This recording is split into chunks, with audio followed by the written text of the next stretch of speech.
En el journal vamos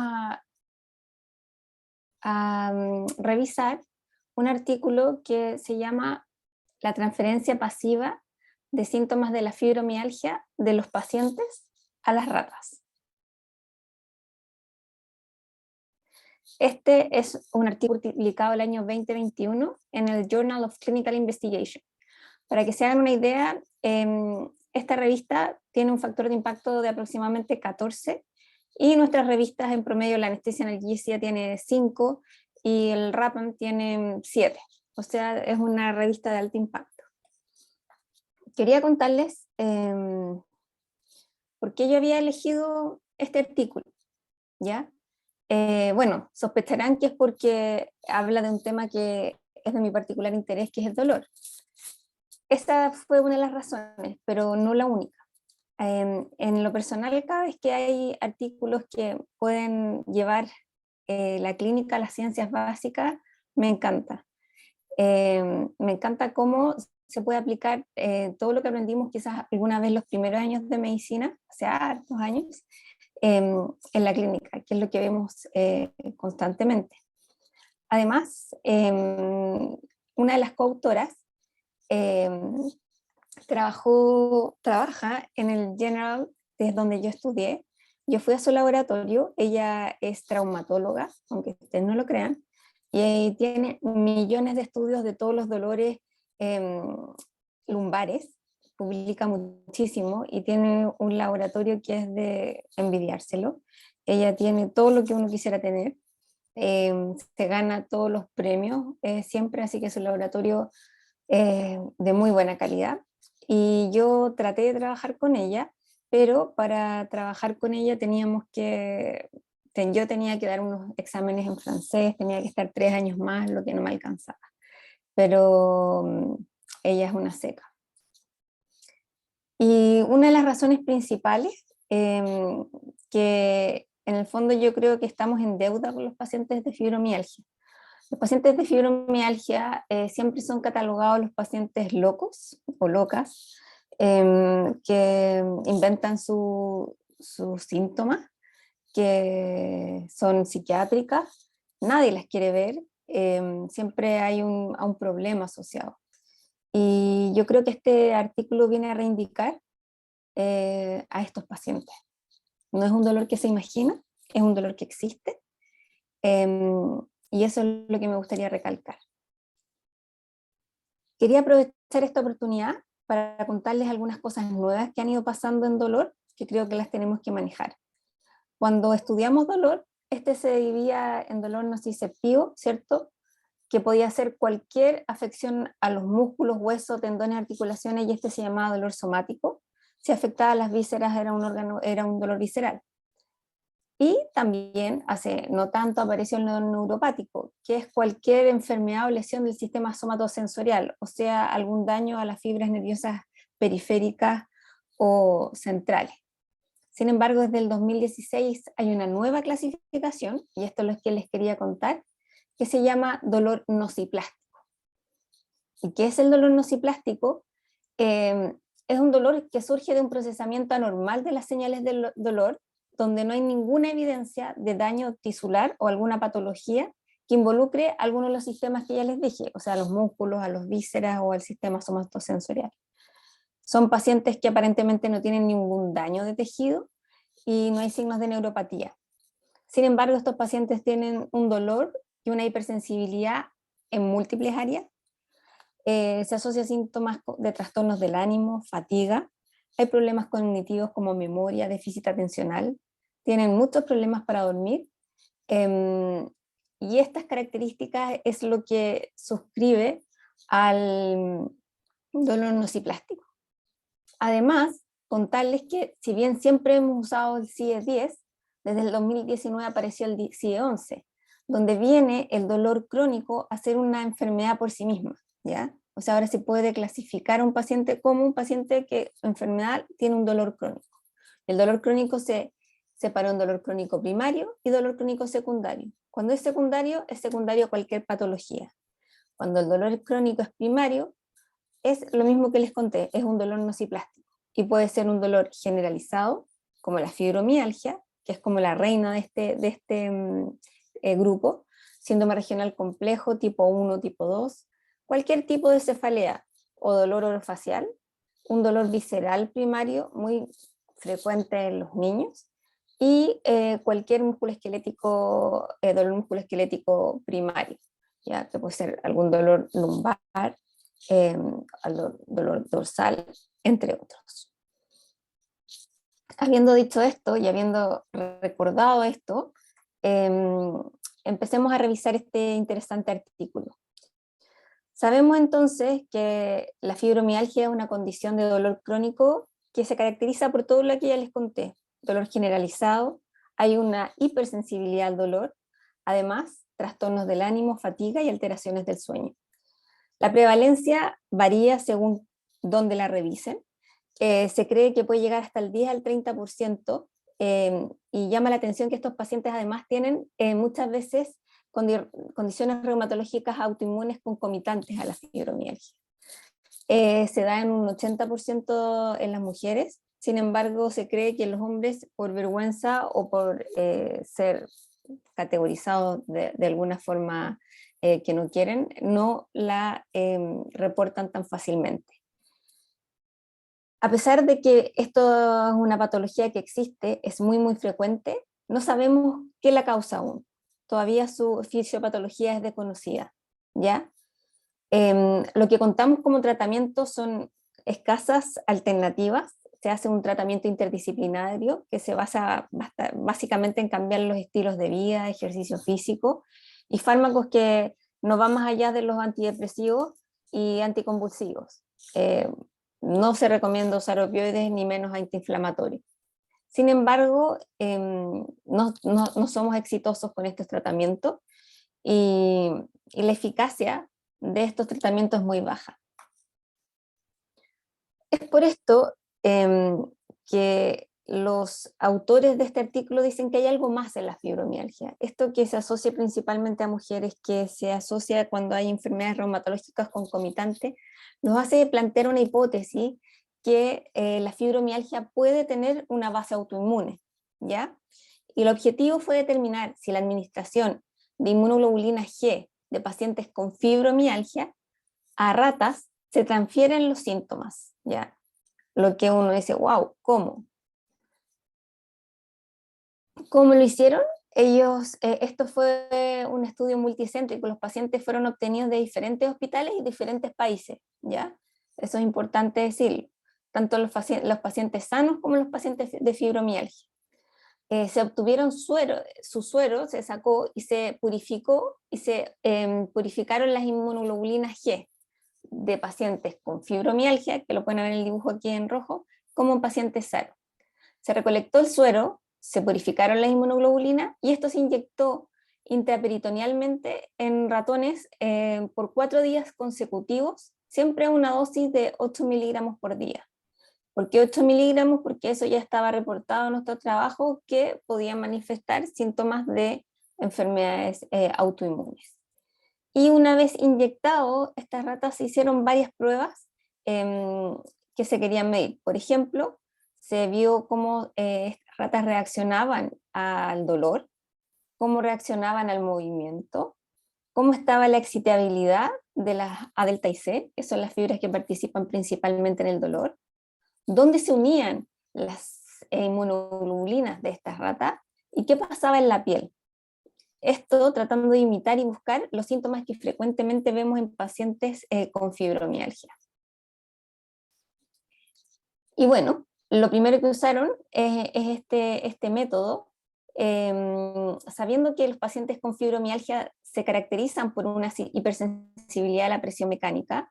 Ellos decían que la transferencia pasiva causaba hipersensibilidad sensoriales. Y a estas ratas se les hizo esta prueba que se llama Randall Celito Test, que en el fondo con la presión van apretando y ven cuando la rata tiene más dolor. Así se miden los umbrales en la pata de la rata usando esta prueba. ¿Y qué encontraron? Bueno, si ustedes ven, acá en la fila de la izquierda está el umbral y el tiempo.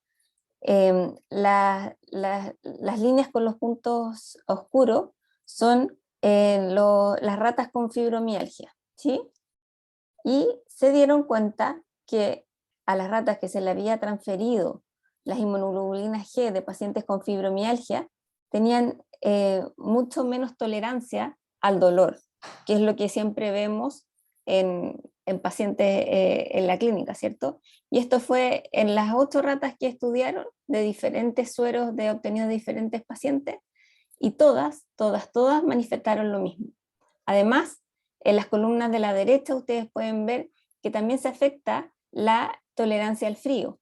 Acá se midió cuánto toleraban el frío, y por supuesto que los pacientes, las ratas, perdón, que habían sido transferidos con inmunoglobulina G eran menos tolerantes al frío. En resumen, concluyen que las ratas con inmunoglobulina G de pacientes con fibromialgia son más hipersensibles y menos tolerantes al frío, lo que vemos también en la clínica. En las ratas que fueron transferidas con controles sanos, esto no sucedió. También ellos usaron el Fonfrey, que no sé si ustedes han tenido la oportunidad de usarlo, nosotros los tenemos, son estos filamentos en que uno se aprieta y cuando se aprieta un poco, y cuando tú dices si eso te molesta o no. En las ratas, cuando ellas retiran la pata, se ve como el Fonfrey positivo. ¿Y qué pasó? Pre-inyección de las inmunoglobulinas, miren, todas tenían el mismo umbral, básicamente. Sin embargo, cuando a las ratas se le inyecta con inmunoglobulina G de pacientes con fibromialgia, este umbral bajo, o sea, ya perciben más dolor, ¿ya? Y si esto se compara con ratas que fueron inyectadas con el suero de pacientes sanos, hay una gran diferencia, y que por supuesto fue estadísticamente significativo. O sea, las ratas con inmunoglobulina G perciben el dolor más fácil. Además, ellos ven que esto no solamente se produce en cambios en las hembras, sino también en los hombres, lo que llamó la atención. Si bien es cierto que la mayoría de los pacientes son mujeres en la clínica, ellos lo vieron en ratas que les transfirieron inmunoglobulinas tanto en machos como en hembras, y se ve el mismo efecto, que ya sean machos o hembras, el umbral baja, ¿ya? Y esto no se observa pre-inyección de inmunoglobulinas. Esto, en el gráfico E, ellos inyectaron una inyección de 8 miligramos al día, otra de 2 de 8 miligramos y otra de 4 de 8 miligramos, y el efecto es exactamente lo mismo. Es decir, al aumentar la inmunoglobulina G, no aumenta o no disminuye el umbral, ¿cierto? Sin embargo, cuando se inyecta menos de 8 miligramos, el efecto no es el mismo. Es decir, cuando inyectamos desde 8, se ve la disminución del umbral, que es esta línea que pueden ver acá en el gráfico F, con los cuadraditos blancos, ¿ya? Y esto no solamente se ve aquí, esto viene siendo una línea de investigación de varias enfermedades de dolor crónico, en que tiene que haber un nivel significativo de inmunoglobulinas para que se manifiesten los síntomas. Y en las ratas esto ya está definido por otros trabajos de 8 miligramos. Y esto se manifiesta aquí también. Por último, en el G, ellos midieron la fuerza, compararon las ratas con inmunoglobulinas de pacientes sanos versus las con fibromialgia. Y bueno, podemos ver que básicamente las ratas con las inmunoglobulinas G de pacientes con fibromialgia tienen mucho menos fuerza. También obviamente uno llama a pensar, pucha, ¿por qué inmunoglobulina G? ¿Qué pasa en el otro suero? El suero que quedó. Quizás en este suero también hay alguna sustancia que puede producir estos síntomas. Bueno, ellos, obvio, investigadores más inteligentes que ellos lo pensaron, y sacaron este suero y lo midieron. Y fíjense que tanto el umbral como la latencia, la tolerancia al frío, no se modificó cuando el suero no tenía inmunoglobulina G.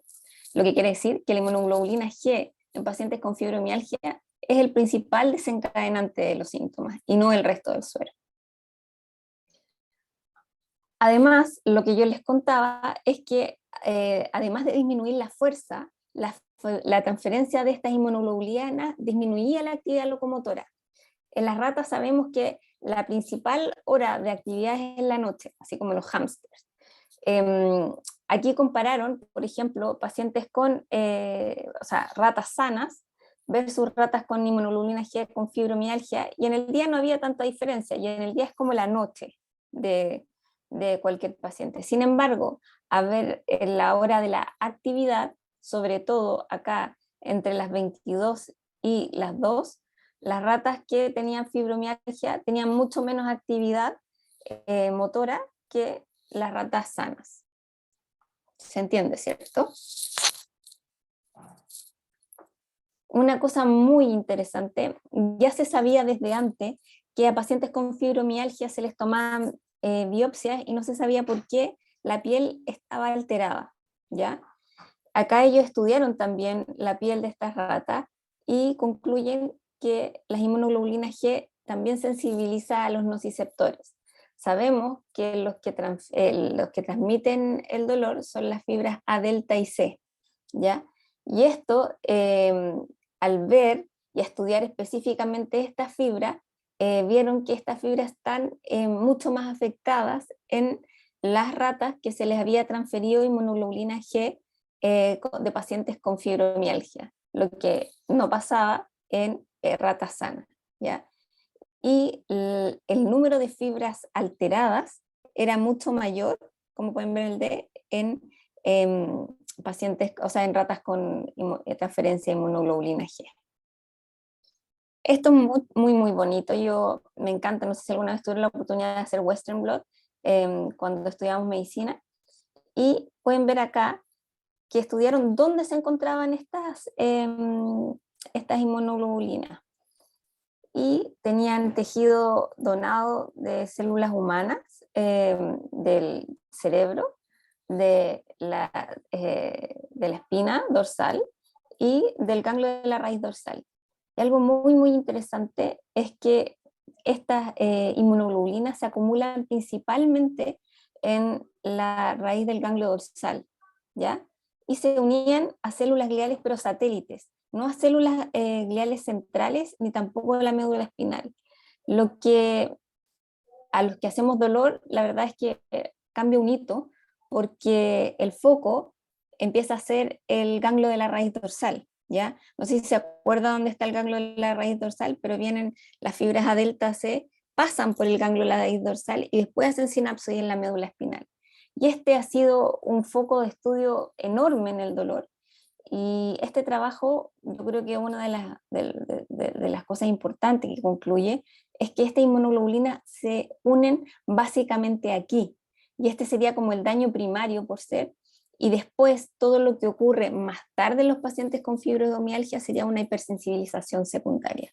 Como pueden ver acá, está demostrado en esto rojo que ahí está la gran cantidad de inmunoglobulina G. Además, yo les contaba que estas células se acumulan principalmente en células gliales periféricas. Acá ven cómo las células gliales brillan mucho más verdes que de las ratas normales. Sin embargo, cuando se empieza a estudiar las otras células de inflamación sistémica como TNF, COX, interleuquina, 10, etc., no se encuentra. Entonces podemos ver que si bien se produce una inflamación de las células gliales, esto no es una inflamación sistémica, lo que también puede guiar a nuestro tratamiento, ¿cierto? Y otra cosa importante es que al hacer la biopsia de estas ratas se ve absolutamente lo mismo que yo les contaba que se veían en pacientes con fibromialgia.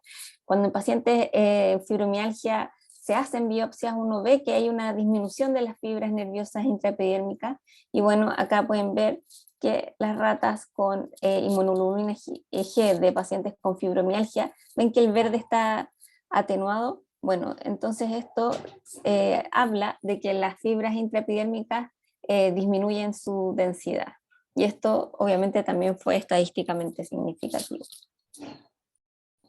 Estos son algunos de los resultados preciosos, a mi parecer, que, que se dan a conocer en este artículo y queda demostrado que varias características de los pacientes con fibromialgia pueden ser inducidas en ratas por inmunoglobulina G de pacientes con fibromialgia. Esto, según los autores, sugiere fuertemente que todos los procesos dependientes y las clínicas de estos pacientes están mediados por anticuerpos, ¿ya? Esto principalmente dado por la hipersensibilidad al dolor y la hipersensibilidad térmica. Entonces, para ellos dicen que la evidencia es cada vez más concluyente, que varios de los dolores nociplásticos que yo les hablé, se habían hecho estudios en síndrome regional complejo tipo 1, síndrome regional complejo tipo 2, tendrían una explicación y tendrían un inicio en un mecanismo autoinmune. Lo que para nosotros los que hacemos dolor viene a ser un revuelo en, en, en este tipo de patología, ¿cierto? ¿Por qué? Porque esto abre un camino de tratamiento, ¿no es cierto? Estos resultados sugerirían que al reducir los títulos de inmunoglobulina G total, haciendo ya sea plasmaféresis o inmunoabsorción, o hacer terapias sintomáticas que interfieran en la unión de estos anticuerpos a receptores de las células de la raíz dorsal, podrían ser o podrían tener un rol en el tratamiento de la fibromialgia y al fin estos pacientes podrían tener un pequeño descanso. Son hipótesis todavía, me imagino ellos están trabajando en estos tratamientos, son tratamientos caros, pero llenan una luz de esperanza a estos pacientes que llevan esperando harto tiempo con dolor.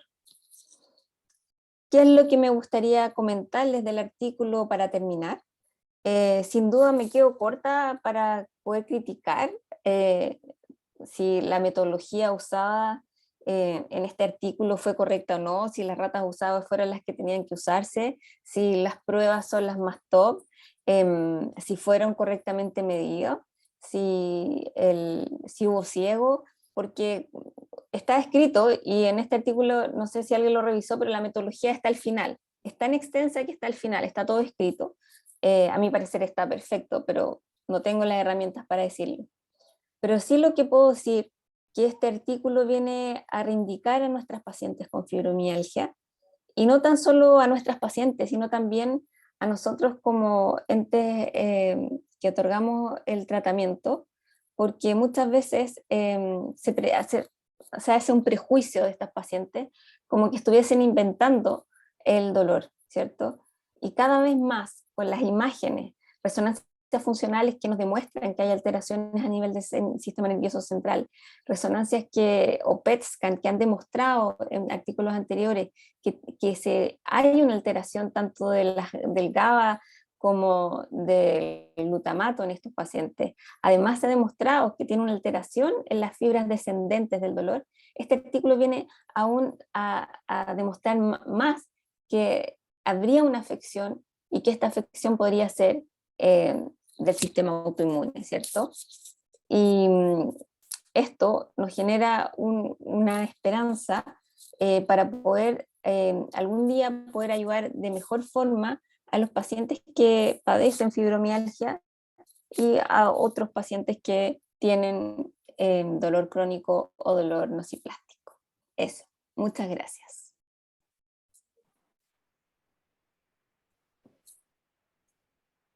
Panchita, quiero hacer un par de comentarios. ¿Puedo? Sí, encantada. Oye, primero, como típicamente en esta reunión uno felicita al que presente y todo eso, bueno, voy a hacer lo mismo, pero poniéndole énfasis en que esta es una conferencia de nivel mundial. O sea, esta cuestión tú la podrías presentar en cualquier parte del mundo y sería con aplauso de pie de la gallada. Así que muchas gracias, que es muy esclarecedor todo lo que hablaste y fue muy bien presentado el trabajo porque este trabajo me llamó profundamente la atención cuando tú lo mandaste, porque no estamos muy acostumbrados a ver este tipo de trabajo de ciencias básicas que eventualmente uno le puede hacer una transferencia a la clínica. Pero este es extraordinariamente novedoso, entonces abre, como lo que tú dices, una luz, un camino para una enfermedad que pareciera ser originalmente una cosa media psiquiátrica, ahora tiene un sustrato físico, biológico que pudiera dar avenidas para poder tratarlo bien. De hecho, yo tengo el recuerdo y siempre me lo critico a mí mismo, digamos, yo siempre criticaba a mi abuela, que era quejona, que le dolía todo, la vieja que se quejaba, qué sé yo, y nunca nadie la pescó mucho, pues lo más probable es que ella tenía una fibromialgia, y probablemente tenía IgG dando vuelta a la pobre vieja y podría haberse mejorado dando algún tratamiento que todavía no existe, pero que va a existir luego, me imagino yo. Y en ese sentido la pregunta para ti es si es que existe algo, aunque sea experimental, o algo que nosotros podamos echar mano para nuestros pacientes, de cómo aliviarles esta enfermedad, o si hay algo en el camino, digamos, de que podamos hacer para estos pacientes, si empezar a hacer plasmaféresis o alguna cosa de ese estilo, para aliviarlo, si tú tienes alguna idea para hacer algo por el estilo. Gracias, Tito, como que me emocioné, gracias por tus palabras. La verdad es que lo hice con harto cariño porque es mi tema, sin duda. Contestando tu pregunta, mira, lo que hacemos actualmente en estos pacientes ya hemos aprendido por error lo que no tenemos que hacer. Y lo que no tenemos que hacer primero con estos pacientes es darle opioides. Está estudiadísimo que estas pacientes tienen una alteración en los receptores de opioides y no solo eso, sino que además las fibras descendentes, que son estas fibras que dan opioide endógena desarrolladas. Entonces los opioides no tienen ninguna cabida en la fibromialgia y tú cuando les das opioides a estos pacientes solo generas los efectos adversos y hace que estas pacientes, además de tener todos los dolores, se hagan dependientes o adictas a los opioides, ¿ya? Entonces no opioides y no AINES. Eso es el tratamiento actual. Y lo que hacemos es manejo interdisciplinario, que es con la psicóloga, que es en el fondo contener y usar otras medidas. Sabemos que el ejercicio tiene un rol per se, el reposo les hace mal, y tratamientos como antidepresivos, y no para la depresión, sino como para utilizar coadyuvantes. Habiendo dicho eso, todos estos tratamientos actuales son totalmente paliativos. Yo no tengo recuerdo de un paciente que diga, oh, me mejoré de la fibromialgia. Pueden decirte que están mejor, pueden decirte que la saben vivir, pero que hayan estado así mejor y curados, no. Yo le mandé un mail a esta doctora que la conocí cuando salió este artículo, se demoró en responderme y me respondió, yo le dije, oye, ¿qué se viene? ¿Qué esto? Bueno, ella está así en llamas, porque más encima el ganglio de la raíz dorsal es su área. Entonces me dicen que están estudiando y que están estudiando a algunos fondos para empezar a hacerle plasmaféresis a estas ratas y ver qué pasa, ¿ya? Por hoy esto no está en pacientes, no lo hemos hecho. Voy a buscar en la literatura si hay algo como, no sé, pues a un paciente de fibromialgia que le haya dado alguna enfermedad, que le hayan tenido que hacer plasmaféresis por otra razón, ¿se habrá curado su fibromialgia? Podría ser, antes que se supera esto, pero hoy día no le estamos haciendo ni plasmaféresis ni estamos atacando. Esto es totalmente nuevo para nosotros y yo creo que está por saber cómo seguir. Esta doctora que tú mostraste la foto, ¿cómo se llama ella? ¿Es Camila Svensson? No, es Lisbeth Haglund.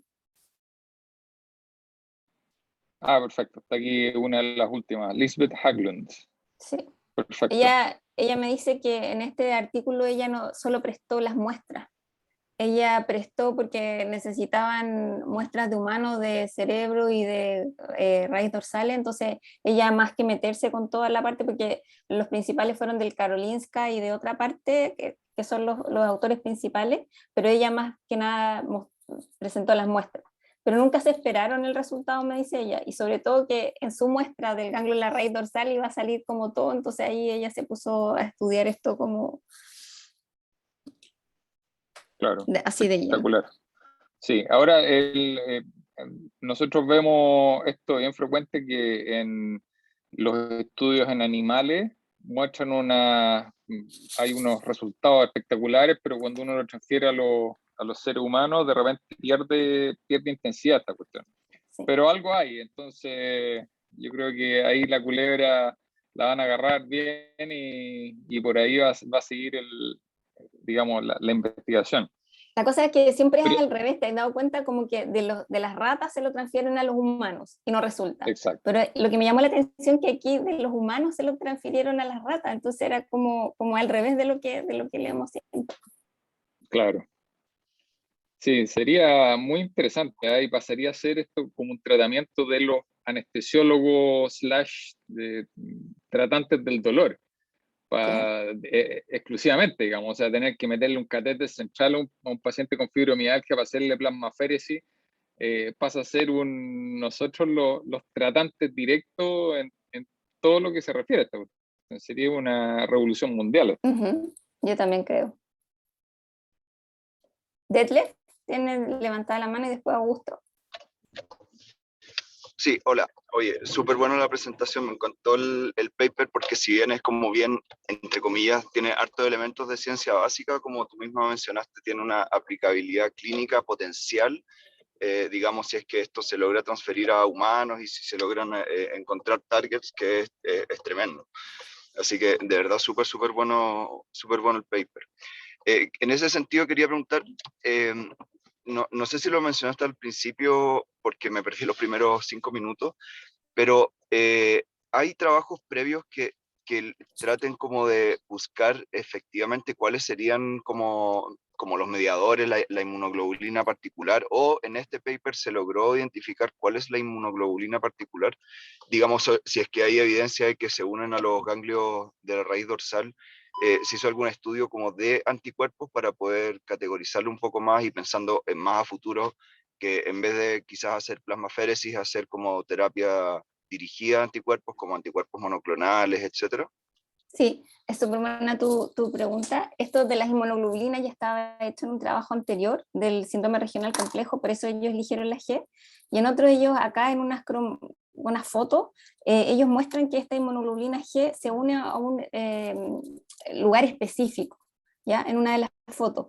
Y ese sería como el lugar a estudiar, donde esta inmunoglobulina G se uniría en la membrana del ganglio de la raíz dorsal en un sitio específico. Entonces, yo creo que también ese es el segundo paso, porque si definen y pueden ir a actuar en este target, quizás en vez de plasmaféresis se podría dar alguna terapia que fuera directamente a actuar en este target, y así lo que se haría es que se impediría que esta inmunoglobulina se unieran a este target. ¿Me explico?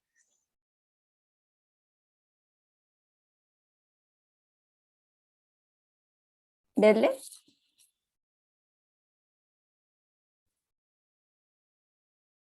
¿Aló? ¿Me escuchan? Sí, yo creo que escuchó, pero está con Detlef. el micrófono apagado. Ah, ya. O se le fue la señal, yo creo. Ah, ya. Puede ser. ¿Augusto? Oye, Panchi.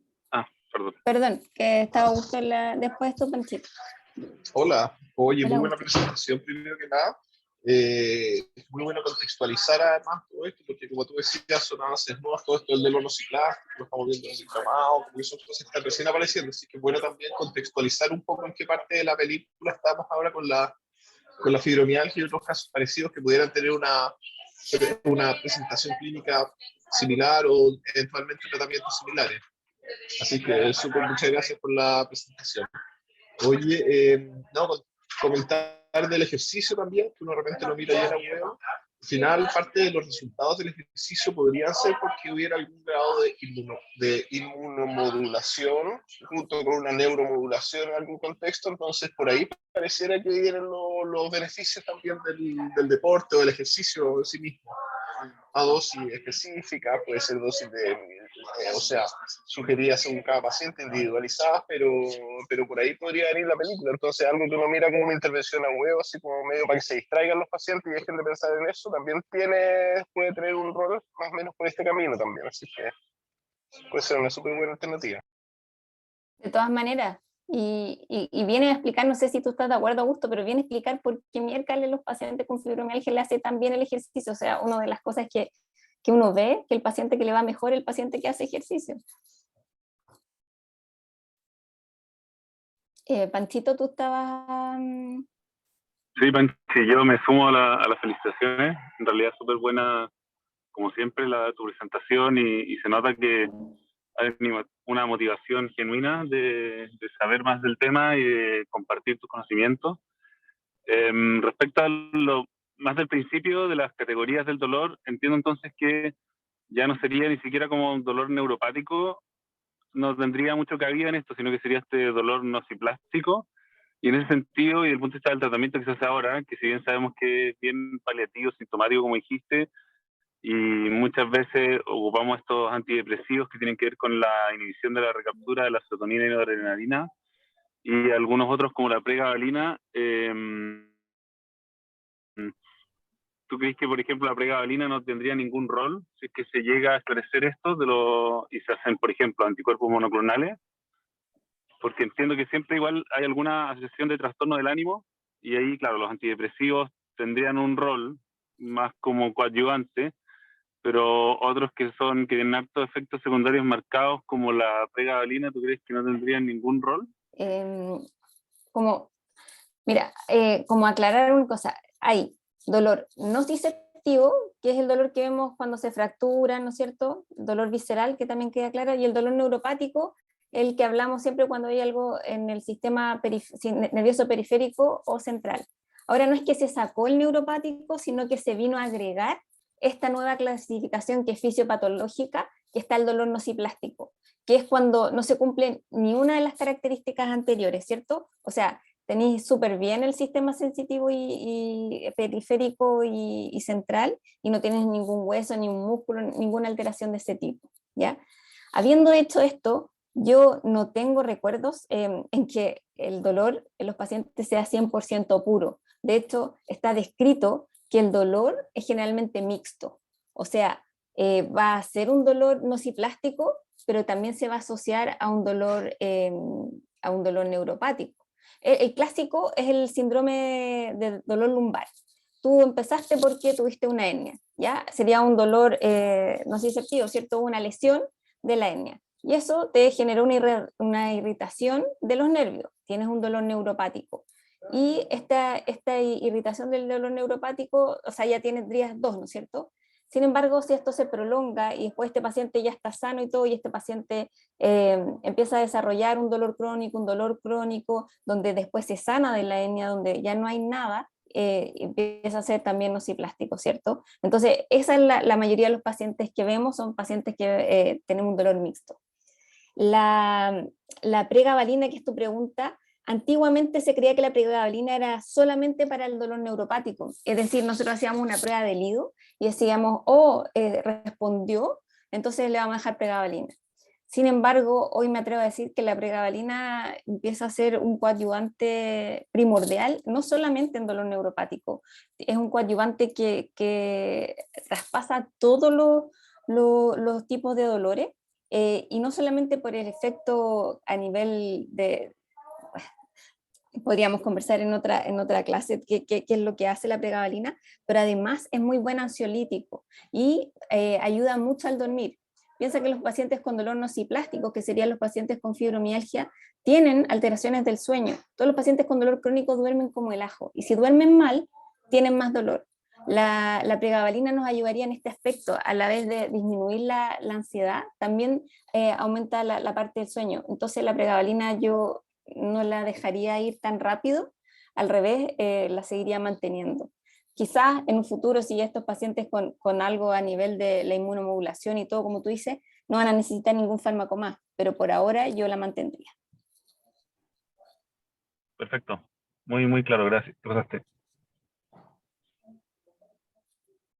No sé si hay más preguntas. Hello. Hello. Buenísima la presentación. La verdad es que opino que como que me cambió un poco la base de lo que uno opina. Quizás ya sea después como medio neandertalesco pensar que esto va por el área de la psiquiatría. hay más que hacer, probablemente se vienen tratamientos nuevos. Sería bueno presentar esto como para todos los becados, como sugerencia. Hacerlo un jueves. Está muy buena el tema en Encantada, el fondo. estaban todos invitados. Javier, esta era la Está instancia buenísimo. para que todos los becados estuvieran presentes y estuvieran escuchando esta presentación de calidad mundial. Sácales pica, Te Javi. agradece, Panchi. Sácales pica, Javi, y dile, oh, y aprendí algo y no les cuente. A ver si estimula a que No, se hay que metan. contarle a todos, yo creo. Muchas gracias. Gracias a ti. Yo creo que estamos. Muchas gracias por su atención, por estar acá y que sea un buen viernes y un mejor fin de semana. Chau, chau. Chao, Panchita, muchas gracias.